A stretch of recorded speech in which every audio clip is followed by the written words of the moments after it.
Hey there, so I'm going to be sharing with you how the online multiplayer works in Disney Speedstorm closed beta, and I'll be discussing whether it is pay to win, whether the race is unfair against certain races, and the overall experience so far. There are a lot to talk about, so strap on your seatbelts. First off, let's talk about the rank mode itself. Now, Disney Speedstorm has a ranked mode, but it is an awkward one. This is because of two things. Number one, this is the only way to play against other players online. There are no other ways to matchmake and play against other people besides using the rank mode. And number two, rank mode is only available during the weekends. So in short, you are only able to play matchmaking against other people on Saturday and Sundays. Now honestly, I think they are doing this only because it is a closed beta and they are testing things out, as it doesn't really make a whole lot of sense to do this in the final game, because that would just do more harm than good. There are actually another online multiplayer mode called Quick Online Race,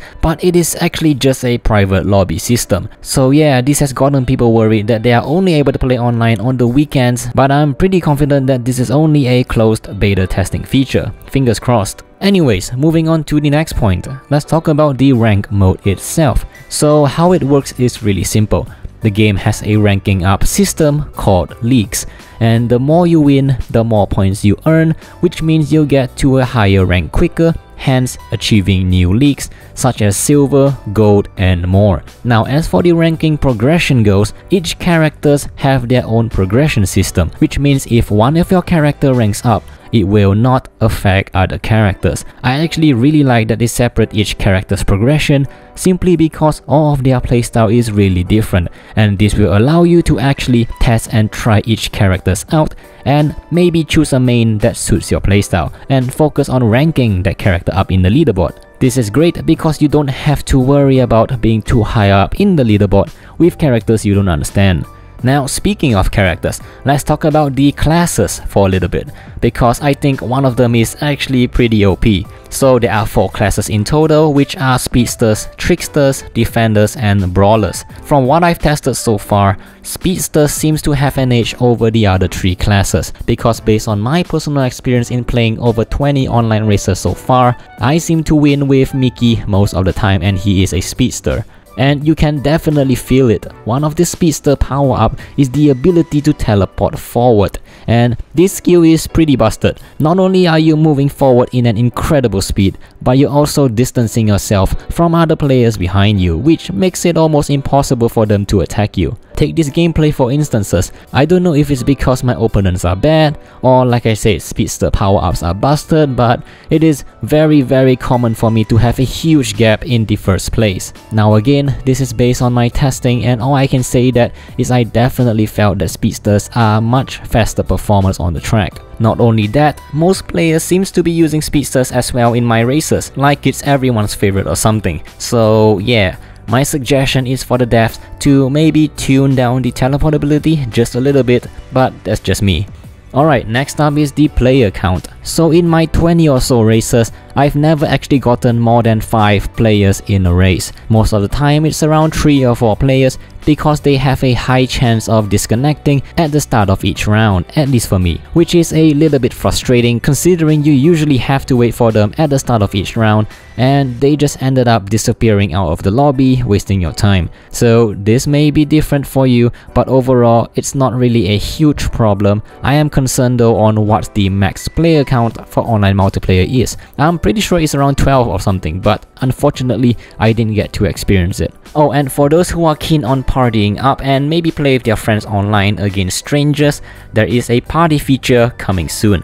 Not sure whether it will be here before the closed beta ends, so I'll keep you guys updated on that. Next up, I really want to touch the topic of whether the game might be pay to win or not. Now, I said might be because in the current closed beta test, you cannot spend any real money to buy anything yet. All of the currencies are earned through missions. Honestly, I do not mind if there are microtransactions since it is a free-to-play game, as long as it is cosmetics and not pay to win. What I mean by pay to win is that you are gaining gameplay advantages over other players with real money purchase. And from what I've seen so far through the shops and all, I hope I'm wrong, but there seems to be some pay to win elements in the final game. Now let me explain. there are 3 currencies in the game so far, and this one specifically might be the one where you buy with real world money. I know this because this is the credit we use to buy battle passes. On top of that, the upgrade materials to use on your characters to make them go faster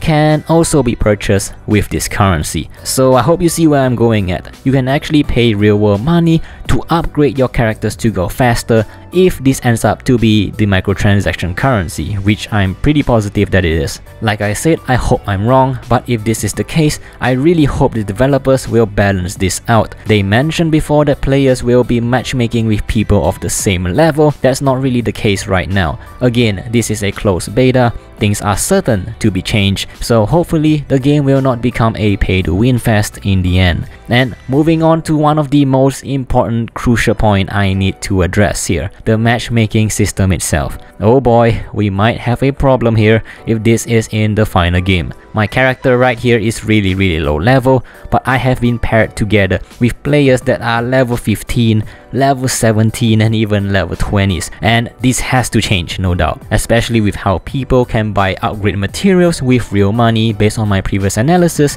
this is a total letdown if the developer don't fix the matchmaking issue. But yeah, again, these are just from what I see in the store, and I truly hope this isn't the case in the final game. So that's pretty much my experience of the online multiplayer so far.